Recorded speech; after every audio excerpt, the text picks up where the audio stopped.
we go. Thank you for all coming today. Wow, what a great day. It's great to see you all here. The sun is shining, blue sky, the palm trees everywhere, and of course our magnificent pool out here, which we get so much great publicity about, right? But really, take a look inside this room. Take a look at all of us here. Neighbors, all here to celebrate Beach Place. And it truly is a celebration. This is what it's all about, and really, I love you all for coming, so thank you for coming and filling this room. I'm Ann Miklas, and I'm here today to introduce our guest speaker, whose name is Marty Hylton. Marty probably doesn't remember this, but I met him about 3 years ago at a speech he had given, and after the speech, I thought to myself, this is a special guy. This is a guy I want to follow. And I've been doing it ever since. And I'm not stalking you, Marty, but I've been doing it. So I'm thrilled to have Marty here today. Just a little bit about Marty. He is president of Architecture Sarasota. He trained as an architect at University of Kentucky and earned a master's in historic preservation at Columbia University. He worked at the World Monuments Fund before heading to University of Florida as director of the historic preservation program there. As president of Architecture Sarasota, Marty is responsible for many interesting and educational events, including Moderns That Matter, which is a project that I actually nominated Beach Place for, and there have been over 500 applicants to this Moderns That Matter contest from the Sarasota area, and the winners will be receiving their awards next month. So we're keeping our fingers crossed. But on that note, please welcome Marty Hylton. Yay.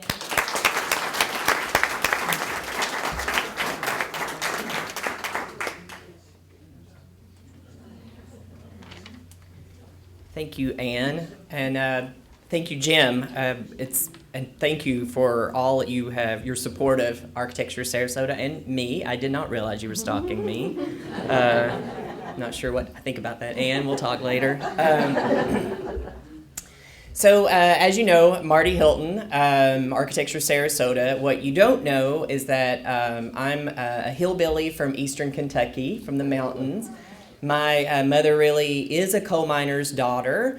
I have recently joked, I've never done my genealogy because both families go back so long in the same area. At some point, there's no branches, I'm sure.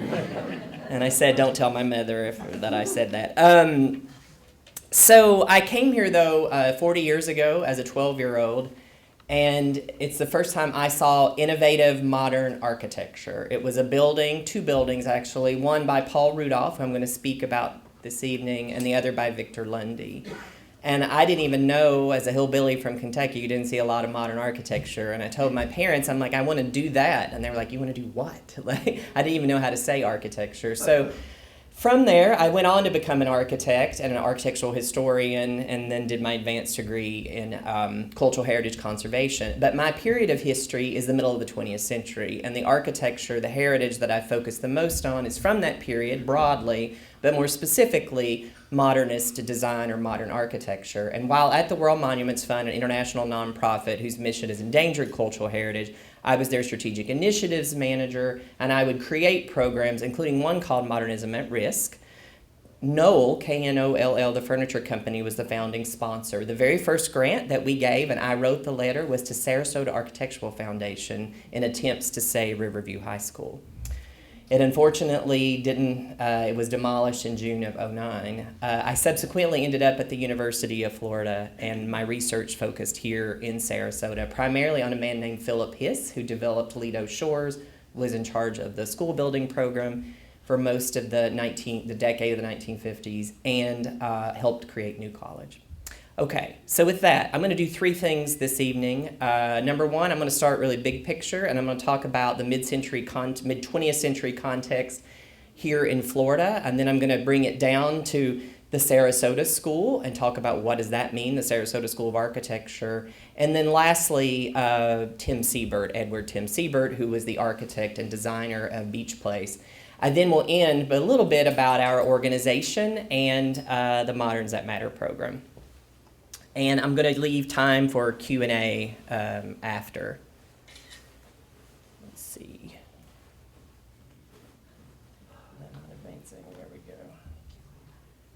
Okay, so many of you probably know, maybe you don't know, but Sarasota, given its size, has had a disproportionate impact on the world of architectural design, both nationally and globally. What happened here in the 1940s, 50s, 60s, into the 70s really resonated across the globe, partly because of a man named Paul Rudolph.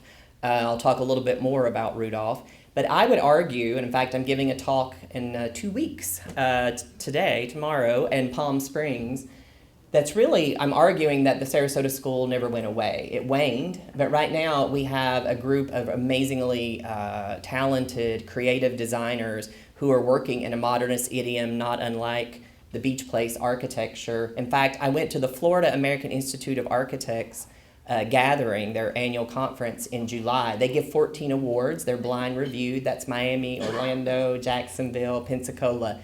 8 of the 14 awards were Sarasota.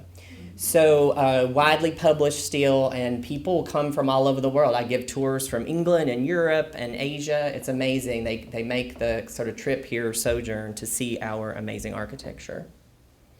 So Florida at mid-century. I did in 2018, I did a statewide survey of Florida mid-century modern architecture that the state of Florida, the Division of Historical Resources, helped fund. It was an award-winning. It got a national award. We identified about 600 buildings at that time. I've never done anything like it. I don't want to do anything like it again. I guess Moderns That Matter is kind of like it. But anyway, it kept me busy.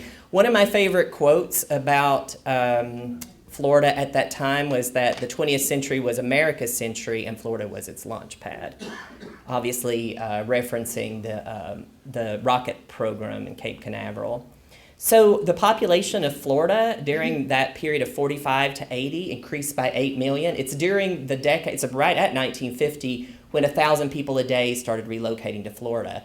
You might think our economy is based on a lot of things, but it really is based on people relocating here. Sarasota County has added 145,000 people in the last 2 decades. That's 19 people a day when you do the math. So it's a big part of Florida is this kind of relocation. And where there wasn't land, and we had plenty of it after the World War II, they just created it, right? This filling in swamps, what have you. I love this Camp Blanding. And why were people moving here? Part of why I think people moved here. Think about it. We trained here so many soldiers and military personnel for World War II. Camp Blanding was the 3rd largest city in Florida at that time. I don't know what all of these hundreds of thousands of soldiers did. It's in Stark, Florida. Have you ever driven through Stark? It's like this big. I don't know what they did on the weekends. I guess they got out of there. But if you could imagine if you're an Iowa farm boy, and I hope no one's from Iowa, I could say Kentucky boy, and so you're an Iowa farm boy and you're here this time of year and you're training, and you come back from Europe or the Pacific front, the first thing you do is load up the car and get the hell out of Iowa, right? So, and of course the baby boom increased the population, but it was really people moving here. And then the expansion of the suburbs, of course, coincided with that. If you haven't visited Rotunda West, it's extraordinary. I mean, the scale of this thing, this planned community just south of here, and this kind of development was happening across Florida. And of course, people retiring here, right? We've all heard the jokes, it's God's waiting room or whatever. But this is one of my favorite, On Top of the World in Clearwater, Florida. If you haven't seen it, they're actually very simple mid-century buildings, but each one is themed. And I guess Disney was probably a little bit of an influence here. So the way you distinguish it is I live in the medieval or the English Tudor or the Parisian one. I did a survey of Pinellas County's mid-century modern. I fell in love with this place. And then, of course, who in the heck would live in Florida without air conditioning? I know people did, but I would not. And I think if anyone was here last August, you would agree. This amazing building in Fort Lauderdale it's called Birch Tower by Charles McKirahan, which was an amazingly talented architect. It really sold quickly the units because it had a very innovative air conditioning system at the time. By the time you get to the late 50s and the early 60s, you're going from those window units to more serious air conditioning. And our director of research, Christine Zadina, I should give her a shout out. She and I she really wrote the National Register nomination for that building. And then, of course, major tourist destination, Florida, we were getting a lot of visitors. It was happening before World War II, especially around our natural features like these springs. The springs around Gainesville, Florida, where I lived for 14 years, it's the largest collection of freshwater springs in the world, and it's pretty extraordinary. They're this vibrant blue color, right? It has to do with this phosphate and mineral that's there. I love, if you haven't been to Weeki Wachee, that's on the National Register of Historic Places. You can go see the mermaids. They still perform there. So, but of course then in October of 1971, the mouse arrives and everything goes to hell, right? It changes. So Disney brings more and more people, both nationally and internationally. And, you know, during the war, there was so much, all the war effort, right? There was less building going on unless it had to do with the conflict. But so much technology, so much science was being put into technologies. Prior to World War II, aluminum, like, you know, for aluminum windows, aluminum was more expensive than steel, right? This glue laminated technology, this structure that Victor Lundy, this is his St. Paul's Fellowship Hall, the glue that's used, the sort of engineering for that also came out of World War II. Even those bubble skylights that we all had for a while, that was, you know, the fighter pilot planes hood. So it was amazing after World War II. It's like, what are we going to do with all this technology? And so much of it went into the built environment. And it was at this same time as we emerged from World War II as one of two superpowers. Interestingly enough, the Soviet Union chose to go back to traditional architecture to kind of represent their values and who they were. We, on the other hand, it's when modernism was adopted to really represent what I think was the progress and sort of optimism that came out of that period. The Bauhaus is in Germany. It was shut down by the Nazis between the world wars. Walter Gropius was the first director of the Bauhaus. Mies van der Rohe, another famous architect, was the first director of architecture. They all fled Nazi Germany and immigrated to the United States. So because of World War II, we ended up with some of the best European modernist designers coming here, and they not only designed, but Walter Gropius was the first director of the Graduate School of Design at Harvard, who moved them from a traditional design style to a modern design style. And so the sphere of influence, I won't go into a lot of detail. I put University of Florida, that's where I was at, but you've got Walter Gropius, who Paul Rudolph goes and studies with, and then it's actually Tim Siebert comes to study with Rudolph. So you have this amazing connection of some of the most brilliant architectural design minds ending up having a big influence on Florida. Okay, so what is the Sarasota School of Architecture? Well, if you try to drive around and find an actual building, it doesn't exist, right? It's a movement like the Raphael School or the Chicago School of Architecture. So it was a group of like-minded designers that were here in Florida beginning as early as the 30s, mid-30s, but certainly 40s, 50s, and 60s. And they were all responding to the climate, the geography, the flora and fauna, the culture of Southwest Florida's Gulf Coast. And it was here, it was like a tabula rasa, right? It was like the Wild West. They were just sandbars out here. Longboat at the time had very little on it. And by the way, there was no building code. The official building code in the state of Florida was 1972. So they were doing whatever they wanted to do. And they were using these modernist principles that they had learned, right, from people like Walter Gropius, and they were developing a regionally specific approach to modernism that, again, to go back to my opening statements, is world-renowned. And I love this quote from Jack West, who I got to interview a couple of times. Sarasota was not a mecca for architects. Architects made it a mecca. That also gives you a little indication of Jack's, let's just say he had a healthy ego. But it really was a man named Ralph Spencer Twitchell. He actually was born in Florida, but had left Florida and was educated in the Northeast. He ended up working for a man named Dwight James Bown, who was a Beaux-Arts classical designer and had been hired by John and Mabel Ringling to make their faux Venetian Gothic palazzo, right? What's amazing about this building, and I didn't include an image, but we look at it and it looks traditional or it looks like whimsical. It does not look modern. In fact, the structure is steel and concrete and had a very sophisticated heating system and mechanical system. So I would actually say underneath all of the Venetian Gothic whimsy is a really modern contemporary building. And this is what brought Twitchell to Sarasota. He came in 1925. He was really good with construction. And so he was sent by Dwight James Bound to oversee and to also handle John and Mabel, who sound like they were kind of challenging to work with. I think Mabel had very strong ideas, but he loved Sarasota. He came back in 1936 and put his shingle out and became an architect. He also started a construction company because it was hard to get these modernist designs that he was beginning to do built. In fact, as an interesting little aside, at the time, you couldn't be part of the American Institute of Architects. They thought it was double dipping to be both the designer and contractor. The design build is a very common thing now, so they took away his AIA status. They gave it back to him right before he passed away. But really, he was really adept at construction. And also, I should say, it was not only Ralph Twitchell, but there was a man named Ralph Zimmerman, whose family was from Chicago. And the father had been the state architect for Illinois. He did one of the pavilions at the Columbian Exposition. It was about fashion from around the world, and they had beautiful women from around the world modeling him, so it was a very popular pavilion, apparently. But they knew Frank Lloyd Wright, and Frank Lloyd Wright was part of what you might call, his style was originally the prairie style, with the horizontal long houses, and then it was organic architecture, if you think about falling water. And so what the Zimmermans were bringing with them, there's a house on Siesta Key that's really hidden. It's a former student of mine's grandmother who commissioned it. She's still living. She's almost 100. The house it looks like prairie style meets Sarasota. It's been plopped down here. My point of saying all this is the two Ralphs coming together. This town had like 6,000 people in it when they arrived. I have no smoking gun to say that they had conversations, but I like to imagine. I think I'm going to write a book about the two Ralphs' conversations.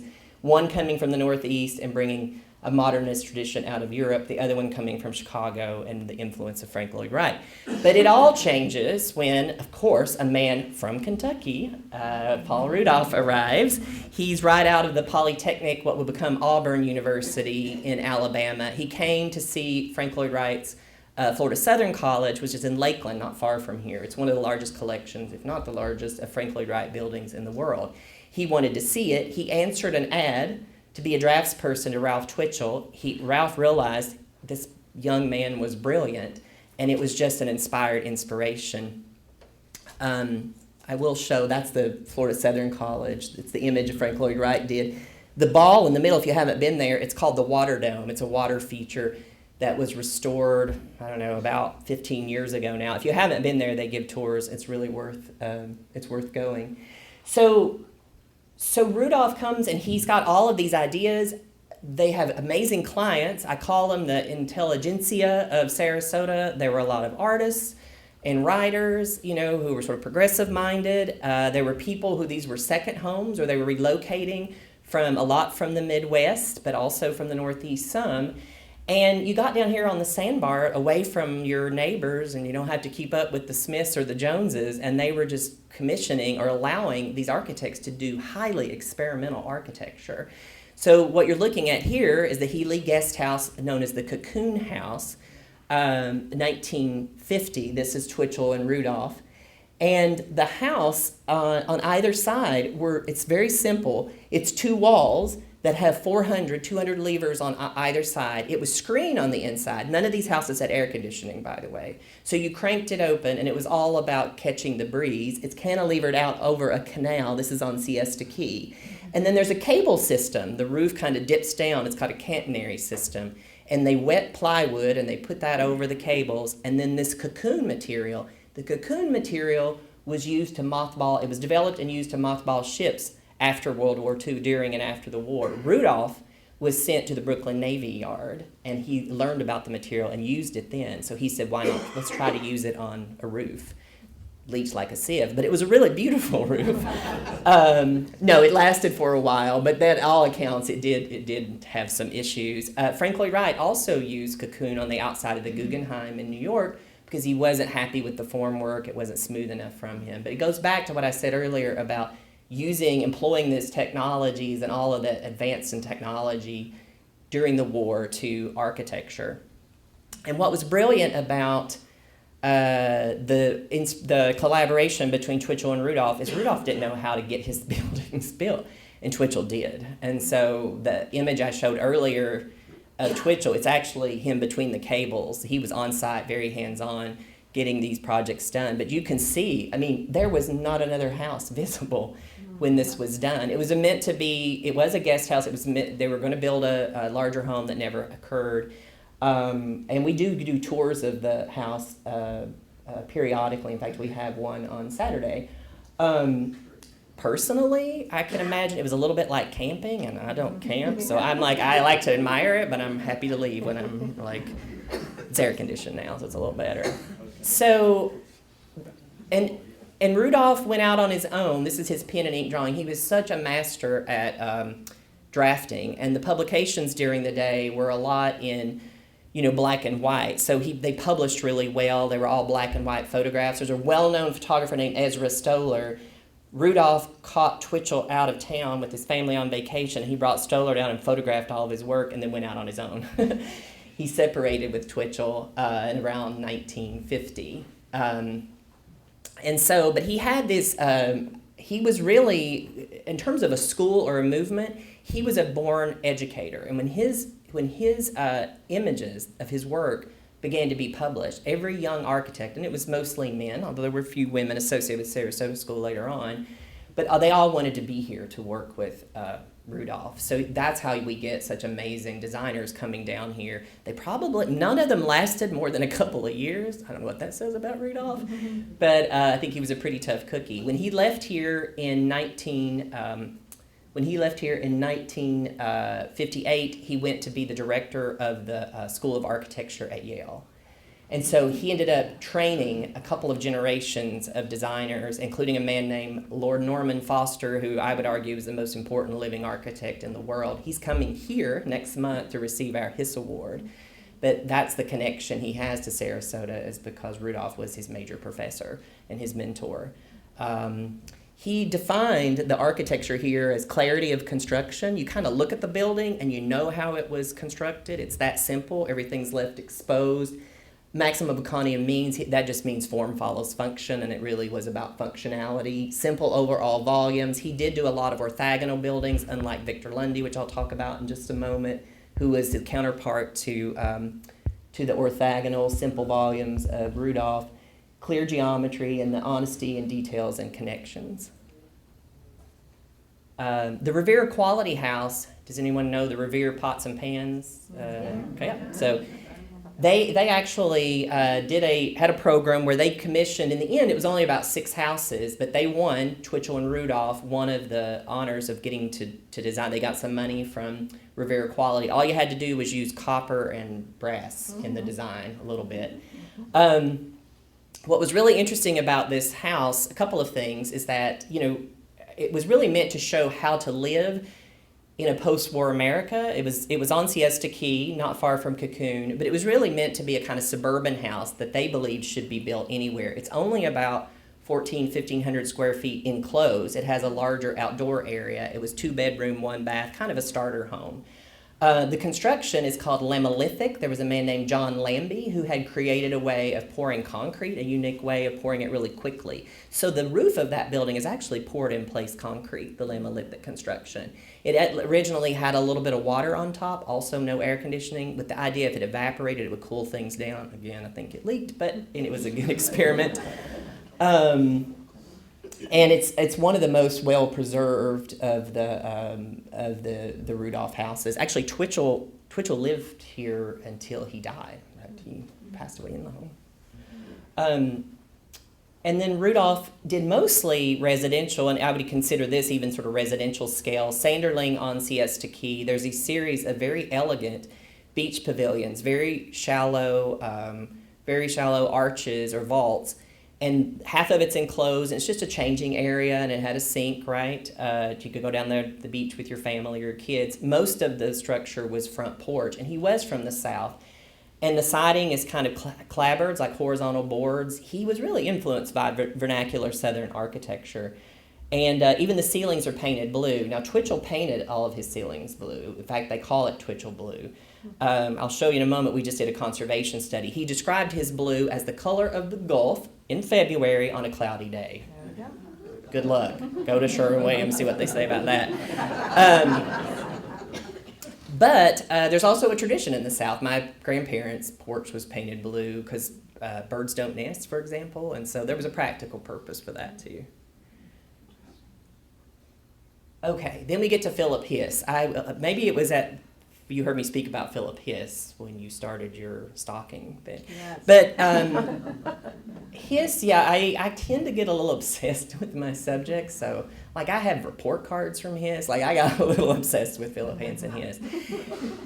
Philip Hansen Hiss, wealthy family. His father was a bacteriologist in New York. His mother came from a wealthy family in Brooklyn, New York. They had a trade with China. And he lived down the street from Seth Lowe, was his mother's first cousin. And he actually moved Columbia University, my alma mater, from Midtown Manhattan to its current location. He was president, and he hired the famous firm McKinley and White to do so. In 1897, he donated $1 million to build Lowe Library, named it after his grandfather. My point of telling you about that family in that way is that they were about education, architecture, and civic responsibility. And I think it was just baked into his genetics. Does the name Alger Hiss mean anything to you?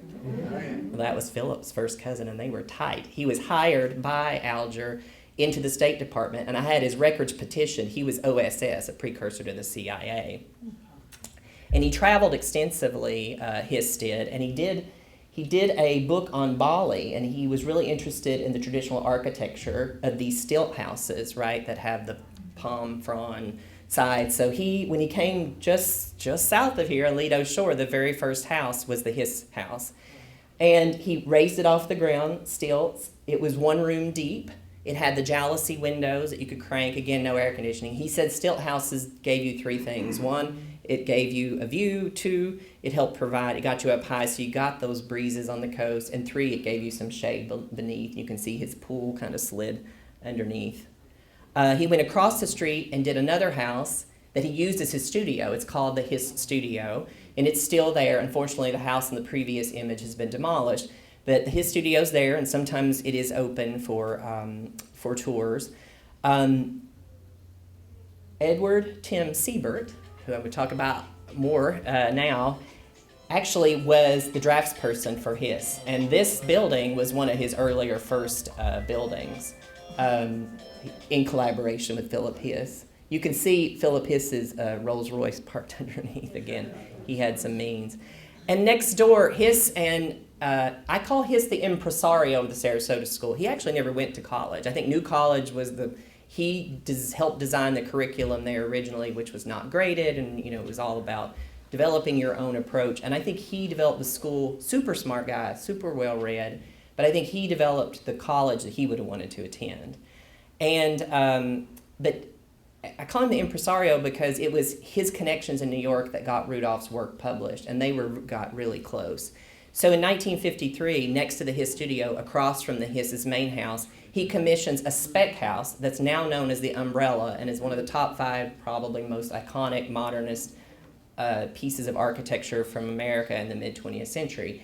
And it's called the Umbrella because of that parasol. There are all these little slats, right, that provide shade. It's 2-story parasol or umbrella. It's 3 times the footprint of the house, which is about 2,000 square feet. Those little slats, by the way, were originally tomato stakes that he got from a farm. His buildings are really beautiful. They're just a little fragile. If you could move them indoors, it'd be good.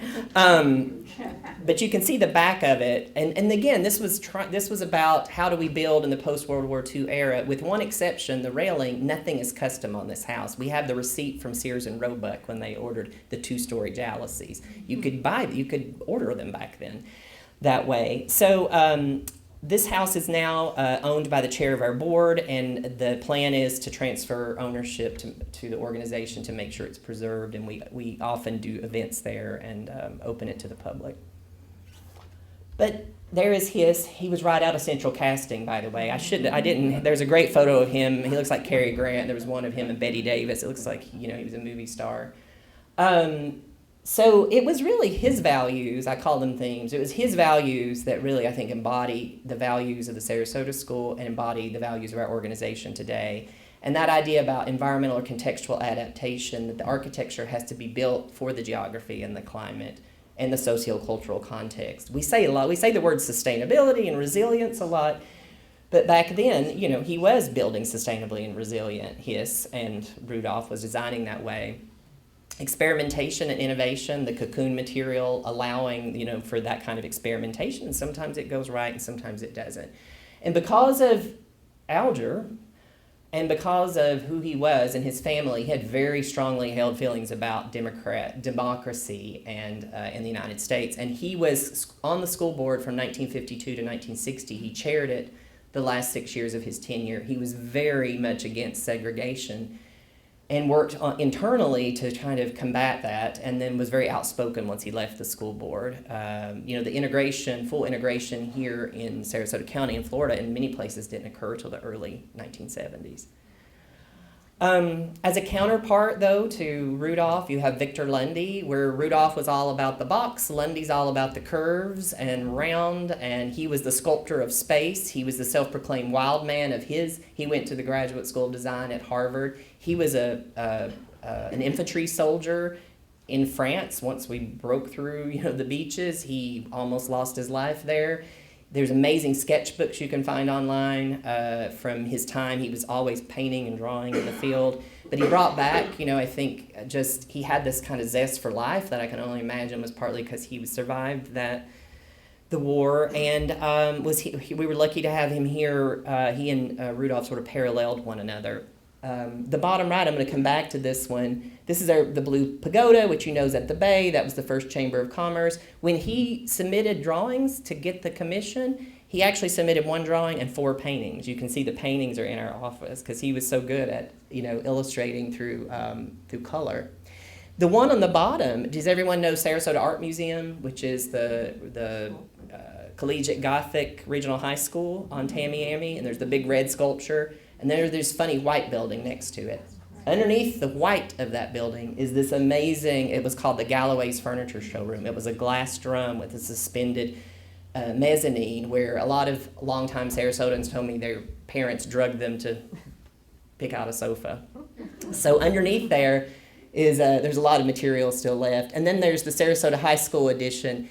Riverview High School and Sarasota High School were Paul Rudolph's first realized public commissions. He had done mostly residential. He had done a tasty freeze too, though, which was kind of interesting. So he said, thank God Phil came through with a school. I thought I was going to do tasty freezes the rest of my life. But again, the man went on to become, when he died, Paul Rudolph, the New York Times said, arguably one of the top 3 most important American architects of the 20th century. Frank Lloyd Wright, Louis Kahn, and Paul Rudolph. Jack West, who we'll be honoring next year at our mod weekend, he did City Hall, which I think they've done a beautiful job of preserving, and they've been really respectful to that architecture. The fountain and plaza needs some work, but hopefully we'll get there. The sculptures that are there, also by a man named Jack, and I'm missing the last name here, they were actually next door neighbors, so the 2 Jacks collaborated a lot. And the idea of the art, because obviously visual and performing arts are so important to this community, all of these architects were integrating and working with artists. What I would say, though, a man named Carl Abbott, he's in his 80s, he's still practicing architecture. He ended up in the 1960s at Yale under Rudolph. He was in the same class as Lord Norman Foster. He would come back here, and during the 80s and 90s, when a lot of Mediterranean revival stuff was getting built, he continued that modernist tradition. He and a man named Guy Peterson and a couple of other architects continued to practice in a modernist way. And so his Dolphin House is just an example of that. And then the tradition continues, as I said, it never really went away. This continuum of innovative design, I think one of the more talented designers that's here working in Sarasota today is Damian Blumetti. I think he got 3 or 4 of those 8 awards that I mentioned from Sarasota. And this is a house called the Bay House, just as you cross the North Bridge on Siesta Key, really beautiful exposed concrete. And the dark windows sort of remind me of the dark windows that often were used, the dark mullions, done by Tim Siebert. And there are 25 new fire stations in Sarasota County, all done by Sweet Sparkman, an amazing firm, very talented designers, a pretty large firm. This one, though, they're all, even though, again, 25, they could have done cookie cutter, but they all were very contextually specific to their area. So the one at Boca Grande, or go further south, is a little more traditional. The one on Siesta Key looks one way. This one was inspired by the work of Edward Tim Siebert. And so I actually had an opportunity to interview Tim a couple of times. He was living in Boca Grande before he passed away, and he did a number of the schools that I got sort of fascinated by that he has commissioned. So Edward, or Tim Siebert, born 1927, he passed away in 2018. He was from Seattle, Washington, and his family subsequently moved here in 42 to Sarasota.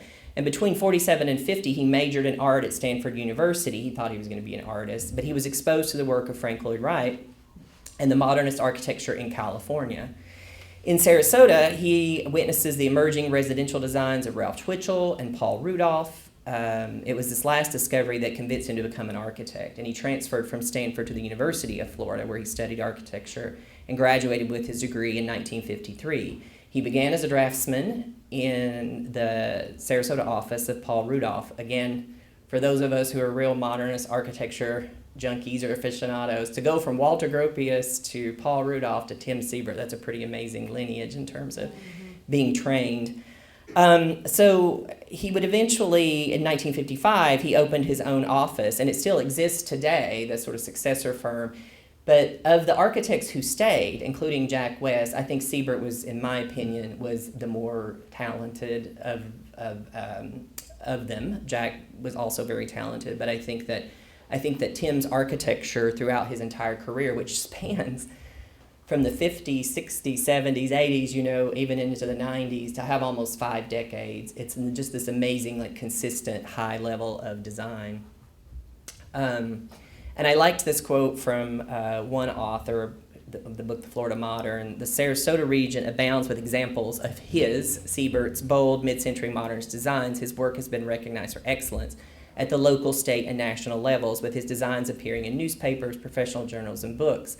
And this was a gathering in the early 80s in Tampa. It was a National American Institute of Architects conference, and you've got, going from your left to right, Victor Lundy, Gene Leedy, William Rupp, there's Tim Siebert, Bert Brosmith, and Paul Rudolph. It was the last time a gathering of the Sarasota School that many of them were together, and Rudolph would soon after that pass away. I think among the designs, he was obviously very influenced. This is 52. He went out on his own in 55, so he was at the time in 52 working with Rudolph and then Hiss. But he was very much, I think, inspired by Rudolph's work. And I think that this is his own house on Siesta Key, and you can see a lot of the exposed structure. And this idea, this wall, this whole window wall slides back. So that's an outdoor screened room and then an indoor room. And this whole idea about visual and physical connection from exterior to interior was one of the hallmarks of the Sarasota School. And the materials he's using here are primarily wood, aluminum windows, and this would have been beautiful terrazzo floors. This is a quote from Tim. "We approach architecture as an art and science, and we design buildings that work. A building must have clarity of concept and geometry, but it also must be a wonderful, romantic place to be." And to be honest, this was my first time actually driving into Beach Place, and I haven't spent much time, but it seems pretty romantic to me. But he continued his work. The Beach Pavilion is probably one of his more iconic, and it was a fairly early beach pavilion. We have a whole series of mid-century. Jack West also did one around the same time at Nokomis, and it's been lovingly restored by Sweet Sparkman Architects, and a beautiful addition done to it. Among the things, if you haven't been there, the columns taper down, and at the base they taper out again. It's just such a simple but very elegant structure. And then Bay Plaza is one of his more iconic downtown. It's a very narrow building, right? And it's all about facing the water. Its back sort of it puts its back to downtown. And it has that undulating facades that I think he continued to experiment with all of his life, this kind of form. But the reason is, I actually wrote the blurb for an architecture guide to Sarasota. Each one of those balconies has a corner, right? So it was all about getting a view and getting this light from two directions. So I think that got him thinking. But again, before that, he became the architect for Longboat, really. And during the late 70s through the 80s, it was also during that time that Siesta Key was being developed, and it was an architect, a different architect who was responsible for a lot of buildings there. I don't know. I'm really haven't studied a lot of Siebert's work I think that he got some important commissions here on Longboat, is what I understand. And other developers saw his work and appreciated it, and I think it was such positive feedback from residents. But this is a bad kind of newspaper, an old newspaper design. We found his renderings for the Far Horizons Motel Colony, 1956. So he's working in a more, again, exposed structure, a lot of glass, the transparency, the connection from inside to outside. In 1960, he does our Vita Corporation Development Office. You can see a bit of a shift in his work. It's more volumetric. So these two solid volumes with the glass in between. This was a development company that he was working for. 1980, and I'm going in chronological order, but all these things, interestingly enough, would have been in development in his office at the same time. So he's beginning to, you can see again the kind of solid form in here that he punches with the windows.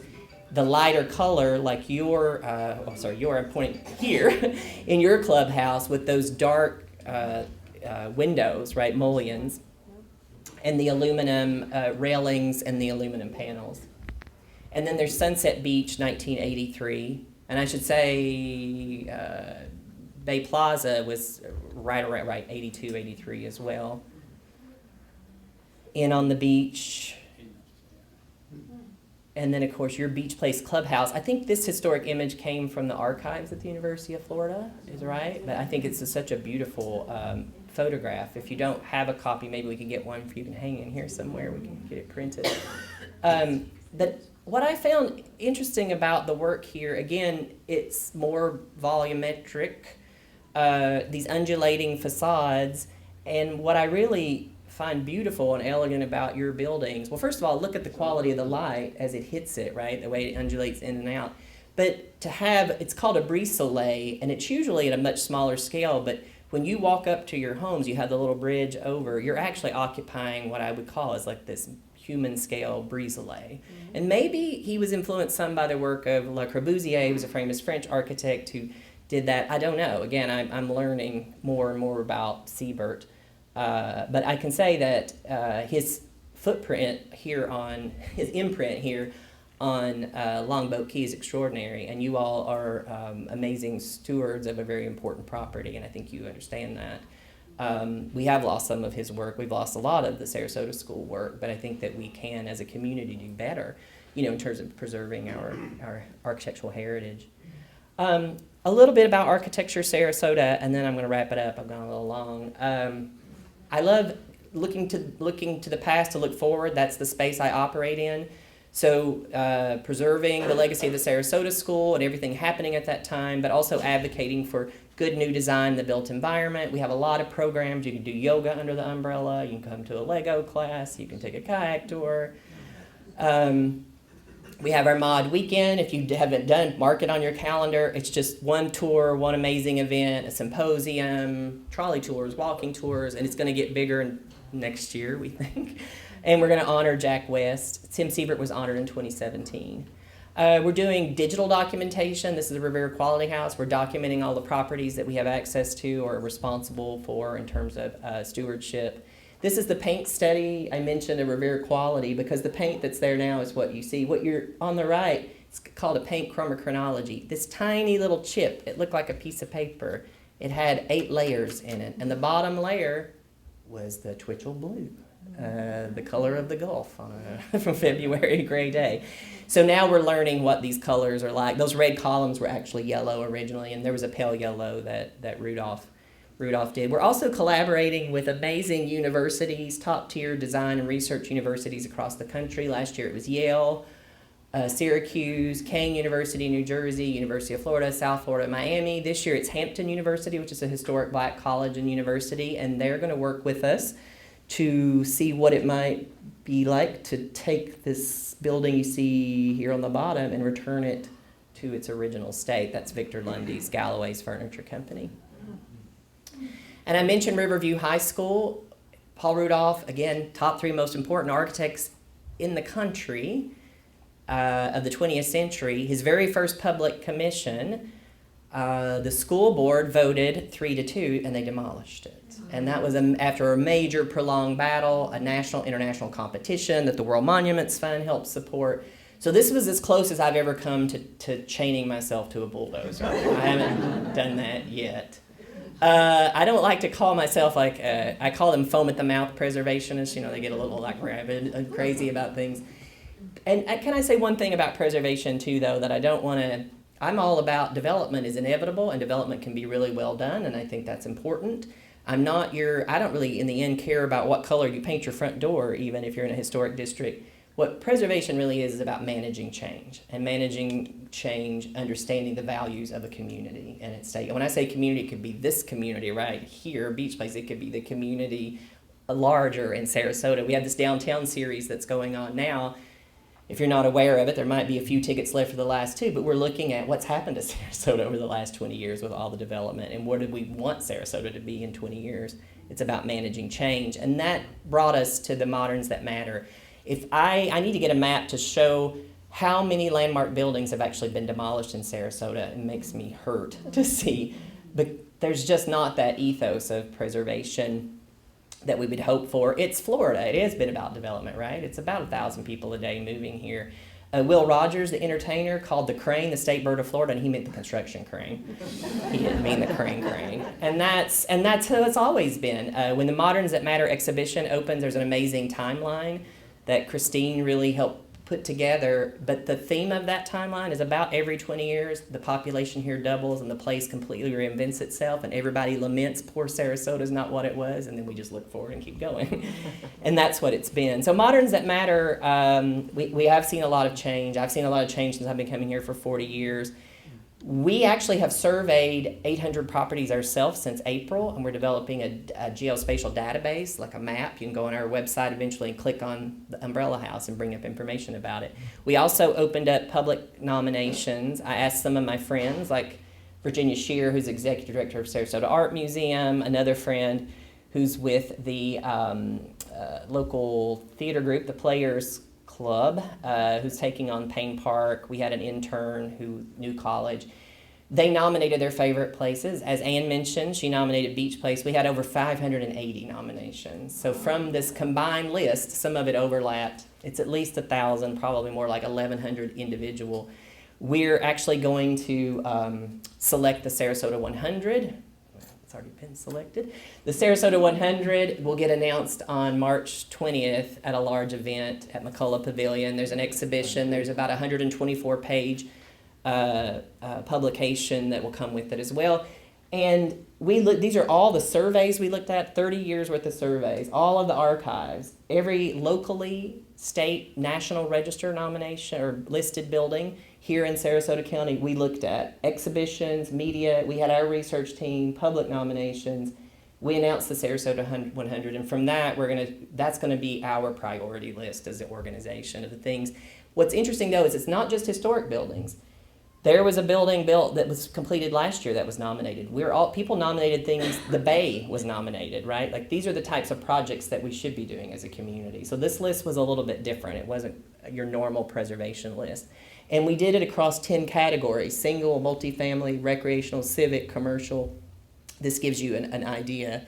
You obviously fell into the multifamily residential category. Again, the 100 gets announced March 20th, so make sure you become a member of the organization so you can get invited. There's programs back there on the table, and this is a membership card. You can also see me. You can go on the website. And I'm going to end with, again, my obsession, Philip Hansen, his.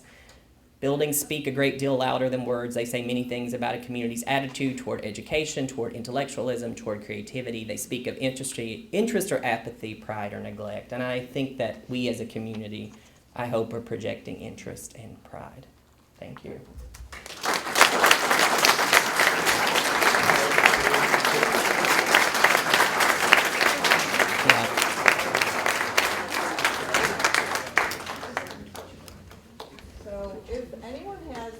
I think we have time for a couple questions. I can smell the food, but let's have a couple questions. Paul? Yes, sir. Could you give me your opinion on downtown Sarasota? Two issues. One is there's no setback on many of the high-rise buildings. And the other thing is I noticed that 41 North now is just full of shadows. And these high rises are causing, a lack of sunlight, a lack of view. But more in the afternoons when the sun is setting in the west, it's all full of shadows on 41 North, downtown. Okay, so the question was really, what about building to the lot line and the height, especially downtown in the corridor? So our first speaker in the downtown series was a renowned architect, Andres Duani, who did the master plan for Sarasota that was adopted in 2000. It was called Sarasota 2020. We're in 2024. It's time probably to revisit that master plan. But the idea of building to the lot line was part of his plan. I think that a lot of people ask that question and want to know why is that happening, and I think that's something that probably should be revisited. I've also found curious that Sarasota is one of the few places where things get taller the closer you get to the water. Usually it's lower, right? There's restrictions, and then you get higher going back. So again, I think that some of those things it's time to revisit. When I said that Moderns That Matters partly about what we want to be in 20 years, these are some of the things that we need to discuss. That said, too late. If I could show you everything that's already been approved, if it happens, you'd be shocked. And by the way, Main Street's not protected. Those two-story buildings will go away in the next 20 years unless we have a major economic downturn. Yes, I think those are issues, and I think they do need to be addressed, but I think that it's too late in some regards. Like the Quay is, I think it's the master plan. It's like, it's all over the place, but it's done, right? Marty, could you just take a moment and talk a little bit about the connection, how they relate to each other, the concept of preservation versus modernization? Okay, so how does preservation and modernization work, either in opposition or hand in hand? Again, I'm not your foam at the mouth preservationist, as I call it.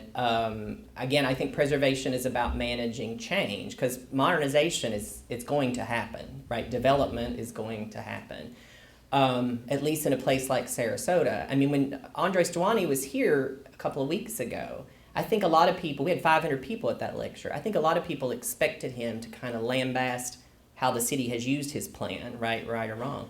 He did not. He said, you're looking for problems, Sarasota. He said, it's an embarrassment of riches here. You don't have a lot of the problems that other cities in Florida especially, but elsewhere has. I think that what's challenging for me, the modernization, the preservation, is that it's the pace at which it's happening here, right? It's been so rapid, and we've had so many people move here since COVID. Again, I think Moderns That Matter, I'd like to think that we're trying to remove that separation between preservation and modern. It's not an either-or situation. You can celebrate your architectural tradition, you can preserve amazing places like this, and at the same time, hopefully do thoughtful development, right? That's going to set up the next generation who are leaders in Sarasota. I don't know if that's a good answer or not, but. Great, thank you. Yes. Back here in the back? Go ahead, Janet. Oh, sorry about that. Go ahead.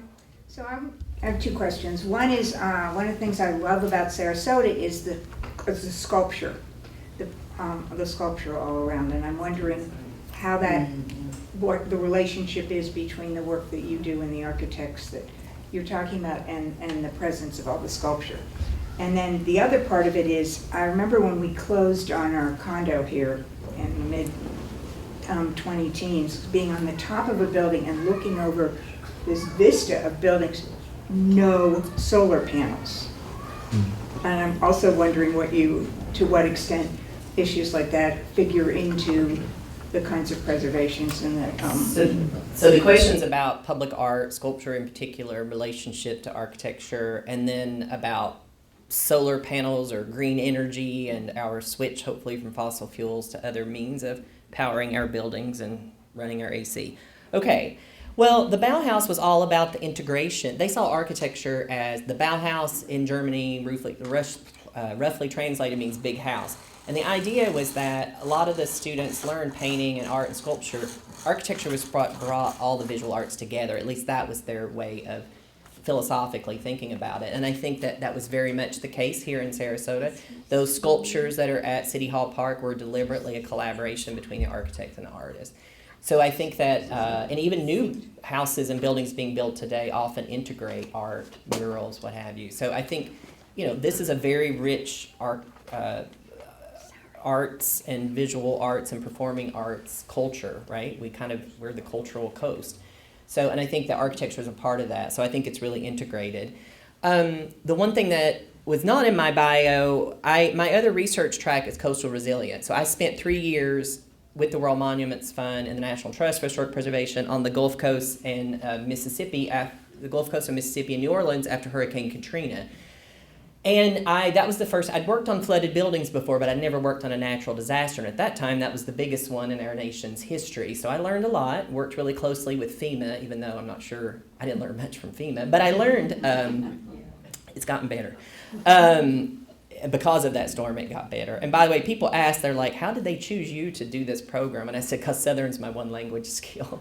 I can speak some Italian with enough wine. But anyway, I got really interested in disaster response and recovery for historic communities. And so I ended up in Florida at university, partly because I continued that work. After Hurricane Matthew in St. Augustine, about 80% of the historic districts there flooded. And I worked really closely with the city and FEMA and graduate students. We surveyed like 800 properties. And then that morphed. I did a summer program on Nantucket for the University of Florida. It's a long story how the Gators got to that spit of sand in Massachusetts. Yeah, it was a charmed life. Winters in Florida and summers on Nantucket. But they've had their 8 worst flooding events in the last 12 years. Most of the coastal places, everywhere I worked was coastal, and everyone was experiencing more flooding. And so I got more and more interested. I left the University of Florida and was the first historic architect for climate change for our National Park Service and the Department of Interior before coming back to Florida. So this idea of weaning ourselves from fossil fuels, yeah, it has to happen like yesterday, right? Like immediately, because the heat that we experienced this summer, buckle up, right? Like it's not going to go away, right? It's hotter, right? It was the hottest record summer and year for the planet, and Sarasota's been very fortunate, not to have received a major hit from a hurricane, but I don't really care what they say about the Native American myth. It's just a matter of time. I live on Siesta. I live less than 3 foot above sea level. Your buildings here are smart. They're lifted off the ground. You have parking underneath, right? Like you're right on the water. That was part of the thinking of the wonderful design here. But Siesta, there were parts of Siesta that flooded that had never flooded before during Idalia, including the Revere Quality House had 3 inches of water in it. So again, it's just a matter of time. But I think it's the urgency of, again, solar panels, wind farms, that sort of thing, and weaning us off of putting less CO2 into the atmosphere.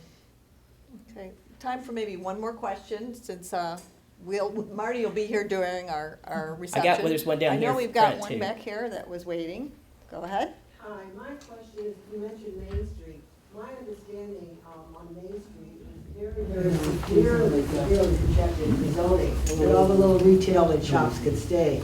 You just said recently that Main Street will not be there in 20 years or so, and what's your? Not the Main Street that you see today. The retail can stay, but it's going to be retail on the first floor and 10 stories above, or 9 stories above. Before, we got this place for 25 years. When I first came here, they said, no, the small retail, no, it's not protected anymore. I mean, I'm not saying that the small retail is going away. I'm just saying that it will not be in the building that's there now. That's what I say too. The small buildings will not be there. If you're distinguishing between the store itself and the building, those buildings, there's nothing to prevent them from going away. So developers are going to begin to assemble properties, right, to make big enough, and they're going to go 10 stories. And when we say 10 stories, the height's not dictated, right? We all follow the obsidian thing, right, with the 70 feet of interstitial space that's going to pop that tower up above Bay Plaza. So when you say 10 stories, they don't say, like, it's, they don't necessarily dictate the height of those stories. Would you comment on our lobby buildings, windows and doors?